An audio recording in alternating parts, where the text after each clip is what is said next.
Numerology நேயர்களுக்கு நர்மதாவின் அன்பான வணக்கம். நம்மளுடைய சேனல்ல தொடர்ந்து பல்வேறு விதமான ஃபார்மட் நியூமராலஜி சம்பந்தமான தகவல்கள் பார்த்துட்டு இருக்கோம். அந்த வகையில இன்னைக்கு நம்ம பார்க்க போற இந்த ஒரு பதிவுல ஆன்மீகம் சம்பந்தமா நேயர்கள் கேட்டுக்கக்கூடிய கேள்விக்கு தெளிவான பதில் குடுக்கறதுக்காக நம்ம கூட இன்னைக்கு ஃபார்மட் நியூமராலஜியினுடைய தந்தை டாக்டர் மகா தனசேகர் ராஜா அவர்கள் இணைஞ்சிருக்காங்க. வணக்கம் சார். வணக்கம்மா. சார், நம்மளுடைய சேனல் என்னதான் ஃபார்மட் நியூமராலஜி சம்மந்தமான ஒரு சேனலாக இருந்தால் கூட மக்கள் வந்துட்டு தங்களுக்கு இருக்கக்கூடிய எல்லா விதமான சந்தேகங்களையும் உங்ககிட்ட வந்து கொட்டிட்டா அவங்க வந்து தெளிவடைஞ்சிருவாங்க அப்படின்ற ஒரு நம்பிக்கையில் இருக்காங்கன்றது நிறைய பதிவுகளில் நான் சொல்லியிருக்கேன் சார். அதே மாதிரி தான் இந்த ஒரு பதிவுலேயும் இந்த ஒரு கேள்வி வந்து கேட்டிருக்காங்க. என்ன அப்படின்னா, ஆன்மீகம் அப்படின்றது வந்து கண்டிப்பாக எல்லாருக்குமே வந்து ரொம்ப தேவைப்படக்கூடிய, எல்லா மனுஷனுக்குள்ளேயும் இருக்க வேண்டிய ஒரு விஷயம். அப்படி இருக்கும் பொழுது ஆன்மீகத்தில் தங்களை ஈடுபடுத்திக்கக்கூடிய வயசு அப்படின்றது ஒன்று இருக்கா? இல்லை எந்த வயசில் வேணால் ஆன்மீகத்துக்குள்ளே அவங்க ஈடுபடலாமா? இல்லை குறிப்பிட்ட வயசில் ஈடுபட்டால் இன்னும் நிறைய தெய்வத்தை அணுகக்கூடிய நிறைய அனுகிரகங்கள் கிடைக்கும் அப்படின்ற மாதிரி ஒரு ஏஜ் ஒன்று இருக்கா சார்? ஆன்மீகத்தில் சில பேர் என்ன செய்கிறாங்க, நான் இந்த வயசில் போகிறேன், 30 வயசில் போகிறேன், 40 வயசில் இப்போ தாங்க எனக்கு வந்து சாமி கும்பிட்றதே ஐடியாவே வந்தது. இப்போ தாங்க இந்த வயசில் தாங்க நான் கோவிலுக்கே போகிறேன். இப்படி நிறைய பேர் அதை பெருமையாக வேறு சொல்லிப்பாங்க. அது சரியா அது தவறா அப்படிங்கிறது அப்படியே ஓரம் வைப்போம். இப்போ இங்கேருந்து ஆரம்பத்துலேருந்து ஆரம்பிக்க போகிறோம். ஒரு ஆன்மீகம் எப்போ கனெக்ட் ஆகுது ஒரு மனிதனுக்கு, அது எப்படி வந்து சிவியராக, அதாவது தீர்க்கமாக வேலை செய்யுது அப்படின்னு பார்த்தாக்கா, ஒரு 6-7 வயசு 10 வயசு கீழே குழந்தை பருவத்தில், பாலக பருவத்திலே ஒரு ஆன்மீகம் ஒரு குழந்தையோடு போய் கனெக்ட் ஆகுது. இப்போல்லாம் பார்த்தீங்கன்னாக்கா சின்ன சின்ன இப்போல்லாம் நிறைய பிள்ளைங்க வந்து சின்ன பிள்ளைங்களே வந்துட்டு அந்த ஆன்மீக பாட்டலெல்லாம் அழகாக பாடுதுங்க. அதோட நிப்பாட்டாமல் அதனுடைய கண்டினியூட்டி அப்போவுமே அந்த ஆன்மீகத்தை அதுங்க அவங்கள கனெக்ட் ஆயிடுச்சு.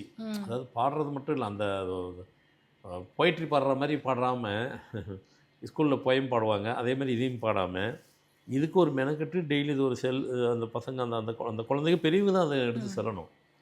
எடுத்து சென்னா கூட அது அவங்களுக்கு கூட கனெக்ட் ஆகுதான்னு பார்த்தாக்கா, கனெக்ட் ஆயிடுச்சு அப்படின்னாக்கா அந்த குழந்தை தான் பிற்காலத்தில் ஆன்மீகத்தில் பழுத்த ஆன்மீகவாதியாக ஆகும்.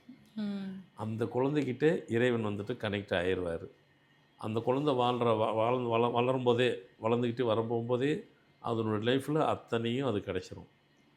அது என்ன நினைக்குது, படிக்குது, அதை படித்தா கிடச்சிரும். இந்த மார்க் எனக்கு வேணும்னு நினைக்கும், அந்த மார்க், ஆமாம், அதுக்குள்ளே ஒரு இன்ட்யூஷன் பவர் வேலை செய்யும். எனக்கு நான் இவ்வளோ படிச்சிருக்கேன், எனக்கு இவ்வளோ மார்க் வேணும்னு அதுவாக கேட்டுக்கும். ஆனால் அந்த மார்க் வரும்.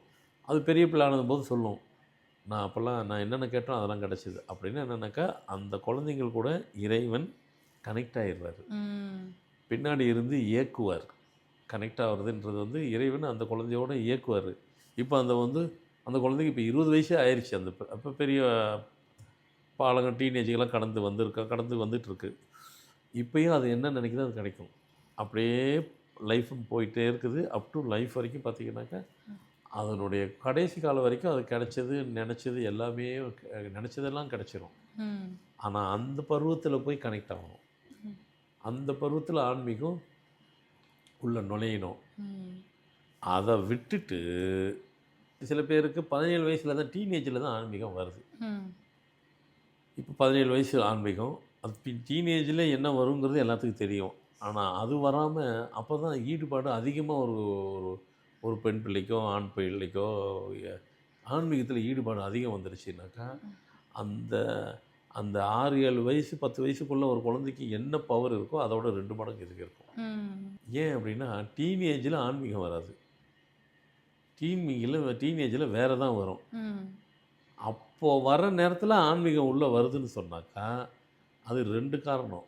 ஒரு காரணம், இறைவன் இவங்களுக்கு பிடிச்சிருக்கு இவங்களை. இன்னொரு காரணம், அதையும் அந்த டீனேஜுக்கு உண்டான பருவத்தை அடையாமல் ஆன்மீக காலத்தை தொடங்கும்போது இங்கே ஒரு ப்ரமோஷன் மாதிரி 2 ப்ரமோஷன் அவங்களுக்கு கையில் கிடைக்கும். Double promotion. அப்போது கிடைக்கிறது எல்லாமே அதிர்ஷ்டகரமாக இருக்கும். ஒருவேளை அவங்க அதில் ஈடுபாடுபட்டு அதுக்காக இவங்க சாமியாராக ஆகணுங்கிறதெல்லாம் சொல்ல வரல. தெய்வத்தை வந்து ஆராதனை பண்ணுறதோ நினைக்கிறதே பெரிய விஷயம் தானே சார். அவங்க ஸ்போர்ட்ஸ் சன்னியாசம் பண்ணணும்லாம் அவசியம் இல்லை. கிடையாது. ஸ்போர்ட்ஸ் மேனாக இருக்கலாம். இந்த ஸ்போர்ட்ஸ் மேன் இருந்து பார்த்திங்கன்னா உயர்ந்த இடத்துக்கு கொண்டு போயிடும். அவங்கள உலக புகழ்பெற்றவர்கள் கொண்டு போயிடும். நீங்கள் பார்த்தீங்கன்னாக்கா உலக புகழ்பெற்று பெரிய பெரிய பேர்லாம் வாங்கணும். அவங்கள தனியாக கூட்டு உட்கார வச்சு பார்த்தீங்கன்னாக்கா அந்த ஆன்மீகத்தை அழகாக அதுங்கள்கிட்ட ஈடுபாடு அதிகமாக இருக்கும். காரணம், எந்த வயசில் இவங்க கனெக்ட் ஆகுறாங்கன்றது தான். நான் சொல்கிற மாதிரி இந்த ஏஜில் கனெக்ட் ஆகும்போது தான் இதுக்கு வீரியம் ஜாஸ்தி, பவர் ஜாஸ்தி, மொத்த பவர் உள்ளே இறங்கிடும். ஒருத்தர் 35 வயசு இல்லை, எனக்கு 35 வயசு வரைக்கும் நான் சரியாகவே சாமி கும்பிட்டதில்லை, கோயிலுக்கு போனதில்லை. இப்போ தாங்க போகிறான். அவன் எதுக்கு போகிறான் 35 வயசுலன்னு கேட்டிங்கனாக்கா, ரொம்ப கஷ்டப்பட்டுட்டான் அவன். எதுவுமே அவனுக்கு வாழ்க்கையில் நடக்கலை. இப்போ தான் நான் நம்புகிறேன்னு போங்க, எனக்கு இப்போ தாங்க கடவுளை பற்றி இது தெரியுது அப்படின்னு அந்த ஏஜில் அவன் கடவுளை போனானாக்கா, அவனுக்கு வாழ்க்கையில் அந்த என்ன வயசு 35 அவ்வளோதான் கிடைக்கும். ஒருத்தர் 40, 45, 50 வயசில் போகிறார். 50 வயசில் தான் போய் ஆன்மீகத்தை போய் சாமியை போய் இப்போ தாங்க நான் சாமியை கும்பிடணுன்னு வரேன், எனக்கு இது வரைக்கும் நான் கும்பிடணும்னு தோணுதே இல்லைங்க, கோயிலுக்கே போனதில்லை அப்படின்னா, அதுக்காக வந்து அவருக்கு 50 வயசுனா 50% கிடச்சிடலன்னு சொல்லக்கூடாது. அவருக்கெல்லாம் கனெக்டே ஆக மாட்டார் இறைவன். பொதுவாக ஒன்று எல்லாரும் புரிஞ்சுக்கணும், இறைவனுக்கு நம்மளை பிடிக்குது, நமக்கு இறைவனை பிடிக்குது. ஆனால் நமக்கு எல்லாமே பிடிக்கும், எல்லாரும் இறைவன் எல்லா கடவுளையும் பிடிக்கும். ஆனால் நமக்கு இறைவன் வந்து நம்ம கூட பிடிக்கணும், கனெக்ட் ஆகணும். அது யார் யாருக்கெல்லாம் நடக்குதோ அவங்க லைஃப் தான் வேறு லெவலில் இருக்கும். நம்ம ஆசைப்படுறதெல்லாம் இருக்கட்டும், இறைவன் ஆசைப்படணும், இவன் என்னை வணங்கணும், இவன் என்னை பூஜிக்கணும் அப்படின்றது இறைவன் நினைக்கணும். இறைவன் நினைக்கணும். நம்ம கோயிலுக்கெல்லாம் போகிறோம், நம்ம நினச்சி கோயிலுக்கு போகிறோம், நம்ம நினச்சிக்கிட்டு இருக்கோம். அவர் கோயிலுக்கு நம்மளை பர்மிட் பண்ணணும். அவர் பர்மிட் யாரெல்லாம் பண்ணாலும் அவங்க தான் கோயிலுக்குள்ளே என்ட்ரு ஆக முடியும். கோயிலுக்கு போனவங்கெல்லாம், கோயிலுக்காக போனவங்க எல்லாம் கோயிலுக்குள்ளே போக முடியாது. கோயிலை பார்க்க போகிறோன்னு கிளம்புனவங்க எல்லாரும் கோயிலுக்குள்ளே போய் சன்னதியை பார்த்துட்டு வர முடியாது. சில பேர் வெளியவே நின்று பார்ப்பாங்க, சில பேர் பாதியிலே கிளம்பி போயிடுவாங்க, சில பேர் உள்ளே போய் மூலவர் பார்க்காம போயிடுவாங்க. எல்லாமே நடக்கும். அதுமாதிரி இறைவன் நம்மளை அலோவ் பண்ணணும். ஏன்னா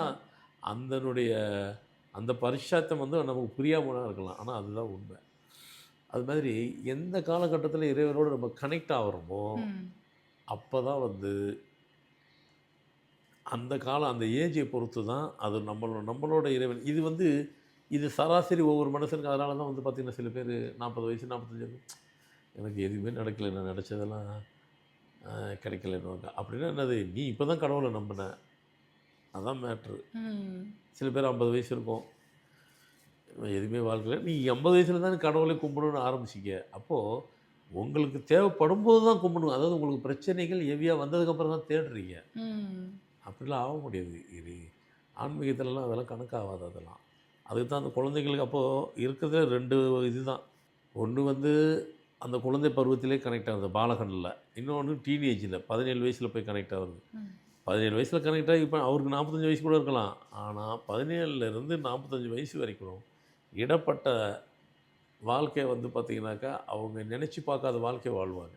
ஏன்னா அந்த ஏஜில் கனெக்ட் ஆனதுனால. அதேமாதிரி 6 ஏழுலேருந்து 10 வயசுக்குள்ளே கனெக்ட் ஆகணவங்க லைஃப் ஃபுல்லாக கனெக்ட் ஆவாங்க. எத்தனை வயசு வரைக்கும் இருந்தாலும் சரி, லைஃப்பை நான் சந்தோஷமாக வாழ்ந்து. சில பேர்லாம் பார்த்திங்கன்னா பாருங்கள், நான் சந்தோஷமாக இருக்கிறாங்க. அவங்க எந்த துறையில் இருக்கிறாங்க, எந்த இயக்கத்தில் இருக்காங்க, எந்த துறையில் இருக்காங்க, எந்த தொழில் பண்ணுறாங்க, என்ன செய்கிறாங்க, அதெல்லாம் மேட்ரு இல்லை. ஆனால் இருக்கிற இடத்துல அவங்க தான் சந்தோஷமாக இருக்கிறம்பாங்க. அப்போது அவங்களுக்கு தேவை என்னவோ அதெல்லாம் கிடைக்குது. அதை நாம் எந்த வயதில் இறைவனோடு கனெக்ட் ஆகிறோங்கிறத பொறுத்து தான் ஆன்மீகம் நம்ம கூட கனெக்ட் ஆகும். ஸோ இப்போ இதை புரிஞ்சதுக்கப்புறம், இதை தெரிஞ்சதுக்கப்புறம் பழசை விட்டுருங்க. இல்லைங்க எனக்கு இப்போ இத்தனை வயசு நான் லேட்டாக தாங்க பண்ணிட்டேன், உங்களை விட்டுருங்க. உங்கள் அடுத்த குழந்தைய, அடுத்த சந்ததியில், அடுத்த நெக்ஸ்ட் ஜென்ரேஷனை கனெக்ட் பண்ணி விட்டுருங்க. அதுக்கு தான் இது. ஒரு விஷயம் வந்து ஒன்று சொல்லப்படுதுன்னா உங்களே நினச்சிட்டு இருக்காமல் அடுத்த உள்ளதை கனெக்ட் பண்ணுறதுக்கு ஏற்பாடு செய்யுங்க. கண்டிப்பாக ஆன்மீகம் அப்போ தொடும்போது தான், அப்போது கனெக்ட் ஆகும்போது தான், அதுதான் ஆன்மீகத்தினுடைய எந்த எல்லையும் நம்ம தொட முடியும், எதையும் நம்ம ஜெயிக்க முடியும். ஸோ கண்டிப்பாக இந்த ஆன்மீகத்தை சொல்கிறது எல்லாத்துக்கும் யூஸ்ஃபுல்லாக இருக்கும், பயனுள்ளதாக இருக்கும்னு நான் நினைக்கிறேன்.